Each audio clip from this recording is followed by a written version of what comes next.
Sir నమస్తే sir. నమస్తే అండి. సార్ ఈ మధ్య ఫ్రీలాన్స్ ఒకరు, తర్వాత రీలాన్స్ ఒకటి, చాలా మోసాలు జరుగుతున్నాయి. సో ఫ్రీలాన్స్ అంటే ఏంటి, రీలాన్స్ అంటే ఏంటి, అసలు దీని గురించి చెప్పండి. ఫ్రీలాన్స్ అంటే ఇప్పుడేం లేదు, భవిష్యత్తులో వస్తుంది. ఈ ఫ్రీలాన్స్లో మీరు తీసుకుంటే తక్కువ రేటుకి వస్తుంది. అన్ని అప్రూవల్స్ వచ్చిన తర్వాత అది ఎక్కువ రేట్ అవుతుంది. కాబట్టి మీరు ఇప్పుడు తీసుకుంటే బాగుంటుంది. అప్పుడు పర్ స్క్వేర్ యార్డ్ మీద 2000, 3000 డిఫరెంట్ వస్తుంటాయి. పర్ ఎస్ఎఫ్టీ మీద ఇప్పుడైతే మీకు 3500. అది మొత్తం అయిపోయిన తర్వాత అయితే 8000 వస్తుందని చెప్తే చాలామంది ఫ్రీలాన్స్ వైపు మొగ్గు చూపిస్తారు.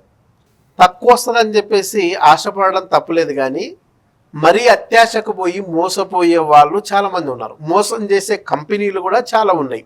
సో నేనేం చెప్తున్నా, డెఫినెట్గా మీరు అడిగినట్టు ప్రీలాంచ్ మాత్రమే మీ వరకు తెలుసు, రీలాంచ్ అనేది ఎవరికి తెలియదు. సో రీలాంచ్ అనేది అన్నీ పర్ఫెక్ట్ ఉండి రిజిస్ట్రేషన్స్ అయిపోయి అక్కడక్కడ ఇండ్లు వచ్చిన దగ్గర మళ్ళీ కొన్ని ప్రాపర్టీస్ ఉంటే, ప్లాట్స్ ఉంటే వాటి మధ్యన మళ్ళీ కొత్తగా డెవలప్ చేసి అమ్మేదాన్ని రీలాంచ్ అంటారు. ప్రీలాంచ్ వర్సెస్ రీలాంచ్.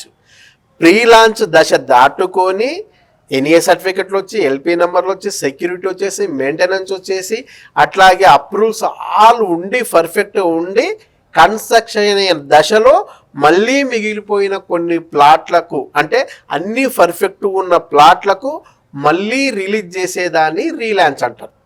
కాబట్టి ప్రీలాంచ్లో తీసుకునే కంటే రీలాంచ్లో తీసుకుంటే కస్టమర్కు అన్ని రకాలుగా హ్యాపీగా ఉంటుంది. రేటు పరంగా చూసుకున్నా హ్యాపీగా ఉంటుంది, తోడుగా జనాలు వచ్చి ఉంటారు కాబట్టి ఇంకా హ్యాపీగా ఉంటుంది.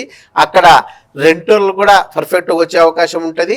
అట్లాగే ఎలాంటి మోసాలు జరగడానికి రీలాంచ్లో అవకాశం లేదు. ఎందుకంటే ప్రీలాంచ్లోనే ఏమైనా అప్రూవల్స్ ఆగిపోతే ఆగిపోవచ్చు, లేదా అనుకున్నట్టు జరగకపోతే ఆ వెంచర్కి అప్రూవల్సే రాకపోవచ్చు, రిజిస్ట్రేషన్స్ ఆగిపోవచ్చు. కానీ ఇవన్నీ దాటుకొని వచ్చింది కాబట్టి రీలాంచ్ దశలో తీసుకుంటే మీకు స్పాట్ రిజిస్ట్రేషన్స్ కూడా అయ్యే అవకాశం ఉంటుంది. ఎలాంటి మోసాలు జరగడానికి కూడా స్కోప్ ఉండదు. అట్లాగే ఇది ఇన్వెస్ట్మెంట్ దశ దాటుకొని ఇండ్లు కట్టుకునే దశలో ఉంది కాబట్టి ఇక్కడ తీసుకున్న ప్లాట్కు తక్షణమే హైక్ వచ్చే అవకాశం ఉంటుంది. అక్కడ 10 times కూడా హైక్ వచ్చినా ఆశ్చర్యం లేదు. ఎప్పుడైనా ఇన్వెస్ట్మెంట్ దశ ఇల్లు కట్టుకునే దశకు, అంటే మెచ్యూరిటీ దశకు కన్వర్ట్ కావడానికే ఎక్కువ టైం తీసుకుంటుంది. అక్కడ 2-3 ఇండ్లు వచ్చినాయి అనుకోండి ఆ వెంచర్లా, ఖచ్చితంగా అక్కడ ఇన్వెస్ట్మెంట్ దశ దాటి ఇండ్లు కట్టుకునే దశకు వచ్చింది కాబట్టి మెచ్యూరిటీ పీరియడ్ స్టార్ట్ అయింది కాబట్టి అక్కడ విత్ ఇన్ షార్ట్ పీరియడ్లో, అంటే మనకు అక్కడ ఒక 20,000 ఉందనుకోండి, విత్ ఇన్ షార్ట్ పీరియడ్లో అది 50,000, 60,000, 70,000 దాకా కూడా వెళ్ళే అవకాశాలు ఎక్కువ ఉంటాయి. కానీ అదే మనకు ప్రీలాంచ్ దశ, అంటే ఇన్వెస్ట్మెంట్ దశ ఉందనుకోండి, ఆ దశలో మీరు ఓ 10,000 పర్ స్క్వేర్ యార్డ్ తీసుకున్నారనుకోండి, ఆ దశ దాటుకొని ఇల్లు కట్టుకునే దశ రావడానికి దాదాపు 10 to 15 years టైం పట్టే అవకాశం ఉంది. కానీ ఇండ్లు కట్టిన దశ నుంచి పోల్చుకుంటే మీకు స్టాగ్నేట్ దశ వచ్చేసరికి, అంటే దాదాపు ఒక 5-6 సంవత్సరాల నుంచి 10 years లోపు 20,000 నుంచి దాదాపు 1 lakh దాకా కూడా పోయే అవకాశం ఉంటుంది. కాబట్టి మీరు ప్రీలాంచ్ దశ కాకుండా రీలాంచ్ దశలో మీరు తీసుకుంటే ఎక్కువ ఉపయోగాలు ఉంటాయి. లీగల్ కూడా పర్ఫెక్ట్గా ఉంటుంది.